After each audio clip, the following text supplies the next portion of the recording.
This is a reading of notes of a lecture by Charlie Munger to a meeting of the Foundation Financial Officers Group at the Miramar Sheraton Hotel, Los Angeles, on October the 14th, 1998, brought to you by IDP YouTube channel. I am speaking here today because my friend John Argue asked me, and John well knew that I, who, unlike many other speakers on your agenda, have nothing to sell any of you, would be irreverent about much current investment practice in large institutions, including charitable foundations. Therefore, any hostility my talk will cause should be directed at John Argue, who comes from the legal profession and may even enjoy it. It was long the norm at large charitable foundations to invest mostly in unleveraged, marketable, domestic securities, mostly equities. The equities were selected by one or very few investment counselling organisations. But in recent years, there's been a drift towards more complexity. Some foundations, following the lead of institutions like Yale, have tried to become much better versions of Bernie Kornfeld's fund of funds. This is an amazing development. Few would have predicted that long after Kornfeld's fall into disgrace, leading universities would be leading foundations into Kornfeld's system. Now, in some foundations, there are not a few but many investment counsellors chosen by an additional layer of consultants who are hired to decide which investment counsellors are best, help in allocating funds to various categories, make sure that foreign securities are not neglected in favour of domestic securities, check validity of claimed investment records, ensure that claimed investment styles are scrupulously followed, and help augment an already large diversification in a way that conforms to the latest notions of corporate finance professors about volatility and beta. But even with this amazingly active would-be polymathic new layer of consultant choosing consultants, the individual investment counsellors, in picking common stocks, still rely to a considerable extent on a third layer of consultants. The third layer consists of the security analysts employed by investment banks. These security analysts receive enormous salaries, sometimes set in 7 figures after bidding wars. The hiring investment banks recoup these salaries from 2 sources. 1. Commissions and trading spreads borne by security buyers, some of which are rebated as soft dollars to money managers. Plus 2. Investment banking charges paid by the corporations, which appreciate the enthusiastic way their securities are being recommended by the security analysts. There is one thing sure about all this complexity, including its touches of behaviour lacking the full punctilio of honour. Even when nothing but unleveraged stock picking is involved, the total cost of all the investment management, plus the frictional costs of fairly often getting in and out of many large investment positions, can easily reach 3% of foundation net worth per annum, if foundations, urged on by consultants, add new activity year after year. This full cost doesn't show up in conventional accounting, but that is because accounting has limitations, and not because the full cost isn't present. Next, we come to time for a little arithmetic. It is one thing each year to pay the croupiers 3% starting wealth when the average foundation is enjoying a real return, say of 17% before the croupiers take. But it is not written in the stars that foundations will always gain 17% gross, a common result in recent years. And if the average annual gross real return from indexed investment in equities goes back, say, to 5% over some long future period, and the croupier's take turns out to remain the waste it has always been, even for the average intelligent player, then the average intelligent foundation will be in a prolonged uncomfortable shrinking mode. After all, 5% minus 3% minus 5% in donations leaves an annual shrinkage of 3%. All the equity investors in total will surely bear a performance disadvantage per annum equal to the total croupier's costs they have jointly elected to bear. This is an unescapable fact of life, and it is also unescapable that exactly half of the investors will get a result below the median result after the croupier's take, which median result may well be somewhere between unexciting and lousy. Human nature being what it is, most people assume away worries like those I raise. After all, 5 centuries before Christ, Demosthenes noted that what a man wishes, he will believe.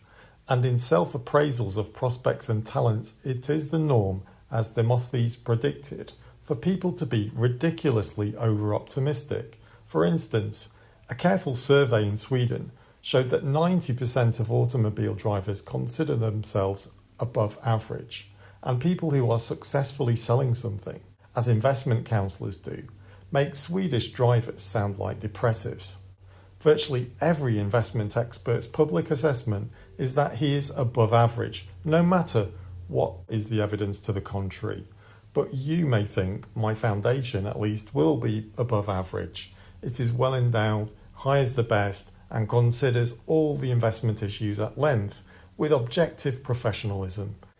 And to this, I respond that an excess of what seems like professionalism will often hurt you horribly, precisely because the careful procedures themselves often lead to overconfidence in their outcome. General Motors recently made such a mistake, and it was a lollapalooza. Using fancy consumer surveys, its excessive professionalism, it concluded not to put a 4th door in a truck designed to serve also as the equivalent of a comfortable 5-passenger car. Its competitors, more basic, had actually seen 5 people enter and exit cars. Moreover, they'd noticed that people were used to 4 doors in a comfortable 5-passenger car, and that biological creatures ordinarily prefer effort minimalisation in routine activities and don't like removals of long-enjoyed benefits. There are only 2 words that come instantly to mind in reviewing General Motors' horrible decision, which has blown up many hundreds of millions of dollars, and one of those words is oops. Similarly, the hedge fund known as long-term capital management recently collapsed through overconfidence in its highly leveraged methods despite IQs of its principals that must have averaged 160. Smart, hard-working people aren't exempt from professional disasters from overconfidence. Often, they just go around in the more difficult voyages they choose, relying on their self-appraisals that they have superior talents and methods. It is, of course, irritating that extra care in thinking is not all good, but also introduces extra error. But most good things have undesired side effects, and thinking is no exception. The best defence is that of the best physicists, who systematically criticise themselves to an extreme degree, using a mindset described by Nobel laureate Richard Feynman as follows. The first principle is that you must not fool yourself, and you're the easiest person to fool. But suppose that an abnormally realistic foundation, thinking like Feynman, fears a poor future investment outcome because it is unwilling to assume that its unleveraged equities will outperform equity indexes minus all the investment costs, merely because the foundation has adopted the approach of becoming a fund of funds, with much investment turnover and layers of consultants that consider themselves above average. What are this fearful foundation's options as it seeks improved prospects? There are at least 3 modern choices. 1. The foundation can both dispense with its consultants and reduce its investment turnover as it changes to indexed investment in equities. Number 2. The foundation can follow the example of Berkshire Hathaway and thus get total annual croupier costs below 0.1% of principal per annum by investing with virtually total passivity in a very few much admired domestic corporations. And there is no reason why some outside advice can't be used in this process.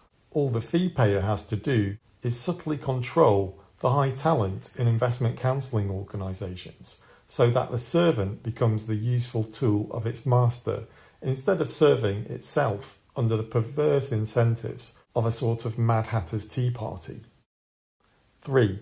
The foundation can supplement unleveraged investment in marketable equities with the investment in limited partnerships that do some combination of the following: unleveraged investment in high-tech corporations in their infancy, leveraged investments in corporate buyouts, leveraged relative value trades in equities, and leveraged convergence trades and other exotic trades in all kinds of securities and derivatives. For obvious reasons given by purveyors of indexed equities, I think choice 1, indexing, is a wiser choice for the average foundation than what it is now doing in unleveraged equity investment, and particularly so as its present total croupier costs exceed 1% of principal per annum. Indexing can't work well forever if almost everybody turns to it, but it will work all right for a long time. Choice 3, investment in fancy limited partnerships, is largely beyond the scope of this talk. I will only say that the Munger Foundation does not so invest, and briefly mention 2 considerations bearing on LBO funds. The first consideration bearing on LBO funds is that buying 100% of corporations with much financial leverage and 2 layers of promotional carry, one for the management and one for the general partners in the LBO fund, is no sure thing to outperform equity indexes in the future if equity indexes perform poorly in the future. In substance, our LBO fund is a better way of buying equivalents of marketable equities on margin, and the debt could prove disastrous if future marketable equity performance is bad, and particularly so if the bad performance comes from generally bad business conditions. The second consideration is increasing competition for LBO candidates. For instance, if the LBO candidates are good service corporations, General Electric can now buy more than $10 billion worth per year in GE's credit corporation with 100% debt financing and an interest rate only slightly better than the US government is paying. This sort of thing is not ordinary competition but super competition, and there are now many LBO funds, both large and small, mostly awash in money and with general partners highly incentivized to buy something. In addition, there is increased buying competition from corporations other than GE, using some combination of debt and equity. In short, in the LBO field, there is a buried covariance with marketable equities toward disaster in generally bad business conditions, and competition is now extreme. Given time limitation, I can say no more about limited partnerships, one of which I once ran. This leaves for extensive discussion of only Foundation Choice 2, more imitation of the investment practices of Berkshire Hathaway in maintaining marketable equity portfolios with virtually zero turnover and with only very few stocks chosen. This brings us to the question of how much investment diversification is desirable in foundations. I have more than skepticism regarding the orthodox view that huge diversification is a must for those wise enough so that indexation is not the logical mode for equity investment. I think the orthodox view is grossly mistaken. In the United States, a person or institution with almost all the wealth invested long term in just 3 fine domestic corporations is securely rich. And why should such an owner care if at any time most other investors are faring somewhat better or worse, and particularly so when he rationally believes, like Berkshire, that his long-term results will be superior by reason of his lower costs, required emphasis on long-term effects, and concentration in his most preferred choices. I go even further. I think it can be a rational choice in some situations for a family or for a foundation to remain 90% concentrated in one equity. Indeed, I hope the Mungers follow roughly this course, and I note that the Woodruff Foundations have so far proven extremely wise to retain an approximately 90% concentration in the founder's Coca-Cola stock. It would be interesting to calculate just how all American foundations would have fared if they had never sold a share of founder's stock. Very many, I think, would now be much better off. But, you may say, the diversifier simply took out insurance against a catastrophe that didn't occur. And I reply, there are worse things than some foundations losing relative clout in the world, and rich institutions, like rich individuals, should do a lot of self-insurance if they want to maximise long-term results. Furthermore, all the good in the world is not done by foundation donations. Much more good is done through the ordinary business operations of corporations in which the foundations invest. And some corporations do much more good than others, in a way that gives investors therein better than average long-term prospects. And I don't consider it foolish, stupid, evil, or illegal for a foundation to greatly concentrate investment in what it admires or even loves. Indeed, Ben Franklin required just such an investment practice for the charitable endowment created by his will. One other aspect of Berkshire's equity investment practice deserves comparative mention. So far, there has been almost no direct foreign investment at Berkshire and much foreign investment at foundations. Regarding this divergent history, I wish to say that I agree with Peter Drucker that the culture and legal systems of the United States are especially favourable to shareholder interests compared to other interests and compared to most other countries. Indeed, there are many other countries where any good going to the public shareholders has a very low priority, and almost every other constituency stands higher in line. This factor, I think, is underweighed at many investment institutions, probably because it does not easily lead to quantitative thinking using modern financial technique. But some important factor doesn't lose share of force just because some expert can better measure other types of force. Generally, I tend to prefer over direct foreign investment Berkshire's practice of participating in foreign economies through the likes of Coca-Cola and Gillette. To conclude, I will make one controversial prediction and one controversial argument. The controversial prediction is that if some of you make your investment style more like Berkshire Hathaway's, in a long-term retrospect, you'll be unlikely to have cause for regret, even if you can't get Warren Buffett to work for nothing. Instead, Berkshire will have cause for regret as it faces more intelligent investment competition. But Berkshire won't actually regret any disadvantage from your enlightenment. We only want what success we can get despite encouraging others to share our general views about reality. My controversial argument is an additional consideration weighing against the complex high-cost investment modalities becoming ever more popular at foundations.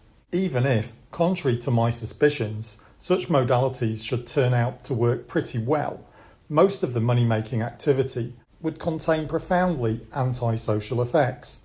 This would be so because the activity would exacerbate the current harmful trend in which ever more of the nation's ethical young brain power is attracted into lucrative money management and its attendant modern frictions, as distinguished from work providing much more value to others.